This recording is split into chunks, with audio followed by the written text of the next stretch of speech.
just want to give a quick 1 to 2 week update. I want to talk about my progress so far as medications, pain levels, and the milestones that I've been hitting. I'm still taking the aspirin once a day, and I'm taking the Docusate and Miralax just to continue the bowel movements. I'm also taking the collagen supplements and the bone broth, and also adding more protein to my diet, whether it's like protein bars or meat or, yogurts. So those are just pretty much to prevent my muscle atrophy to continue as fast as it was before. Let's see, by day 3, I was done with the ibuprofen. I was only prescribed for ibuprofen for those 3 days, and I was told to stop that after that. And I was done with the oxy throughout the day. I still had to take it at nighttime, just 5 milligrams, just because it was difficult for me to fall asleep because the pain was very discomfortable. I still had the soft cast, so I think it was a little bit more tight and caused my foot to cramp and caused that nerve pain. Day 6, I was done with it. I was completely done with the oxy. Definitely a lot less pain. I'd say from the week before surgery up until day 3, I was getting pains up to level 8 or 9. It was extremely sharp. Day 6, sometimes it would get up to 6 or 7. And that's when I needed the Tylenol, and it mostly happened in the morning or at nighttime. Also at day 6, it started to get itchy around the incision on the back of my Achilles tendon, and I pretty much just took that as the incision is healing and the skin's starting to get dry, so then I'm assuming that it's healing correctly. Still, I was getting that nerve pain every once in a while, but it was more 4 or 5 throughout the day, so it wasn't anything too bad. Day 10 was the last day for my gabapentin, and that was the nerve pain control. So that was pretty much, that kept the nerve pain under control, but I would say that it would still come back as the 4 or 5s, and even now I still feel it. Day 12. Tylenol, I was alternating between 500 and 1,000 milligrams between morning whenever I woke up and nighttime before I was about to go to sleep. Some mornings I would just wake up and my foot would feel more swollen, and it would be pretty uncomfortable. Or on the flip side, before going to bed, it would just really start to feel swollen, and I wouldn't say it's extremely painful, but it just was not comfortable. So then that's why I took a higher dose of Tylenol. And day 12, I also started to feel this tapping sensation on the bottom of my heel. It's kind of like if you were to tap your fingers on a table, right? It was like this. And to me, that just felt like my heel, the nerves in my heel were getting awakened. I'm not sure if that describes it correctly, but prior to the surgery and even 3 days after, whenever I would before the surgery, when I was taking a shower and I would put my foot on the ground, on the carpet, even though my foot was in contact with the ground, it felt like my foot was 3 inches off the floor. So I'm hoping that now that I started to feel those tapping, it's just my nerves and those sensations starting to come back to life. So February 7th, I was scheduled to go back to the orthopedics office, and I got my soft cast removed. I had thought that they were going to take off the sutures too, but it turns out they weren't. So they removed the soft cast, which is great because the soft cast, even though it was kind of comfortable, it was still wound, it was still wrapped a little tighter than this hard cast, and I think that was probably causing some of a little bit more swelling or a little bit more pressure on my foot, which would cause the nerve pain. Maybe that's kind of like what I'm trying to like piece together. But also, like, this hard cast is much lighter than the soft cast, so that's really nice. I'm still getting some nerve pain, like those like 4 or 5 every once in a while, but it's not as bad. And now I'm like free to wiggle my toes a little bit more, so like I can actually move my toes up and down. The cast is just meant for me to not be able to dorsiflect and move my like foot upwards, so I'm allowed to like bend my toes downwards. Yeah, so it took them a while to get me into the office, but I guess they were backed up. But once I got in, it didn't take extremely long. Here's a picture. They took off a lot of cotton, and you can see that my calf is like gone. So I'm gonna have to work to bring that back.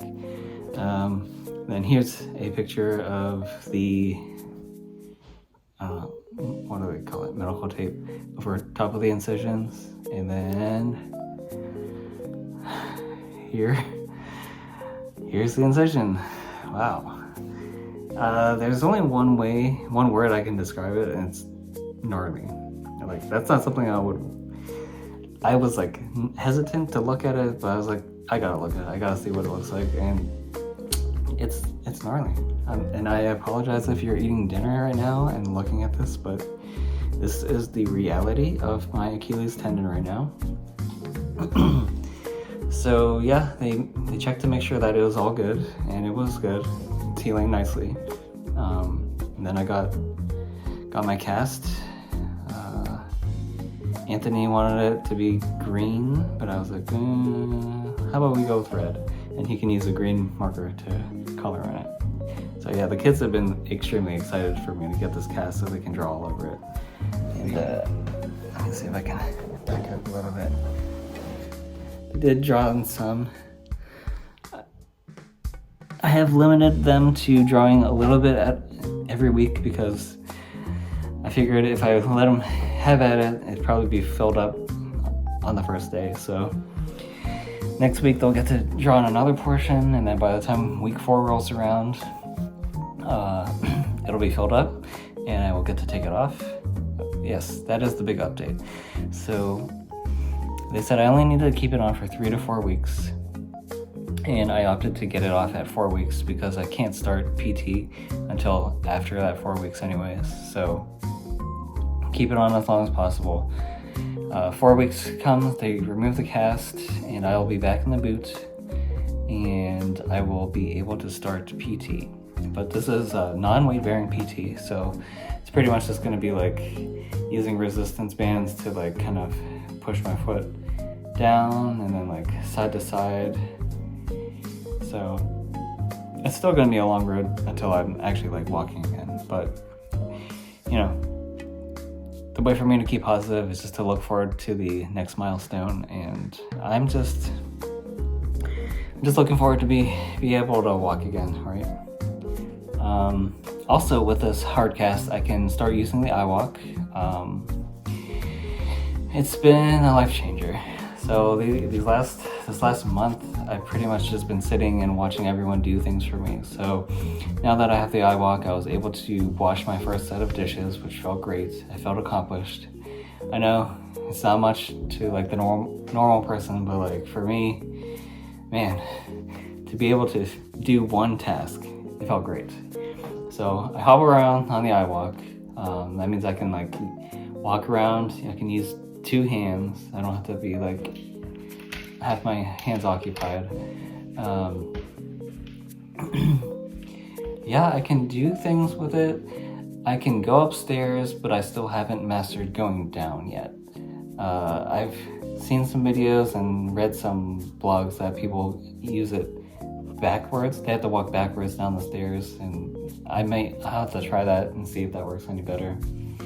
Because like, unless I have a rail to like pull myself up, there's no way that I can like lift. I could put my foot on the next stair, but then I can't lift the rest of my body up. It's just physics, right? So that's something I'm going to be working on. I'm currently sitting on my shower stool, and this has been like such a godsend. I only take like a bath, or I only take a shower every like 2 or 3 days. I'm not doing that much physical activity, but it is great. It is great. And then I have my cast cover for the shower so I don't get this wet. So I think it's most important to like actually prep to use these things before you go into surgery, just because like once you get the surgery and you're in it, you're like in it, right? You don't have time to like figure stuff out, or like you don't want to like get your cast wet and then you're like screwed. So for me, I ordered it like the week before surgery, and I had some time to like try things out, make sure I was like accustomed to things, and also like after week 1 I started to feel a little bit better. I started to do more crunches for like physical activity, and then I was doing push-ups. I was doing assisted pistol squats, and like from sitting down I would stand up on my good foot, and then I would sit back down, and then I would also do like calf raises.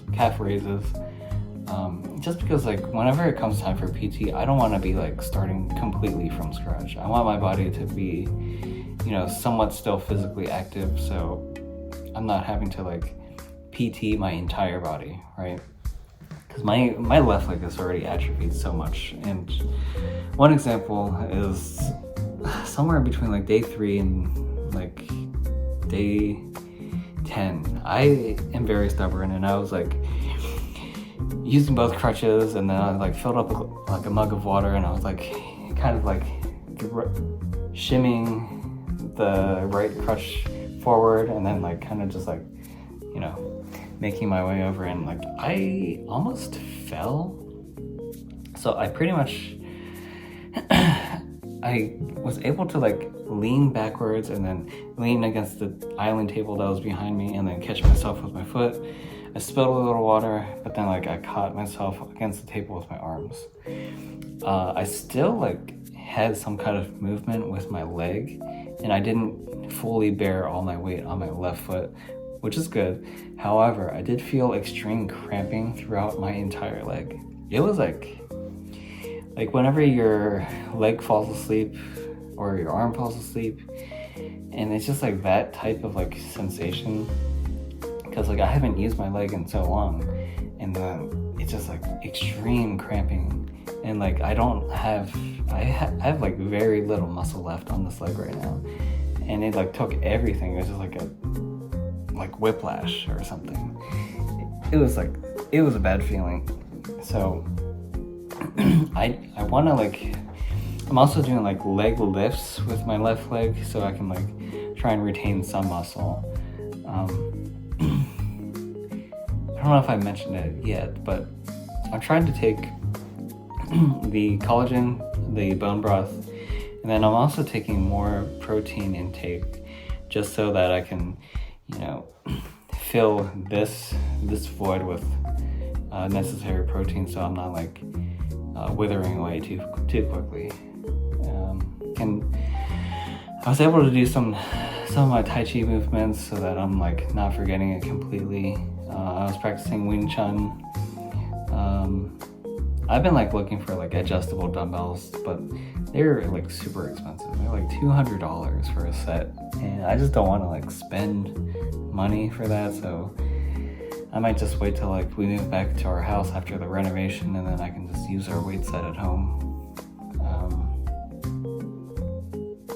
Yeah, I realize I haven't actually talked about the actual injury itself, but I'll do that in a later video, and then I'll also talk about like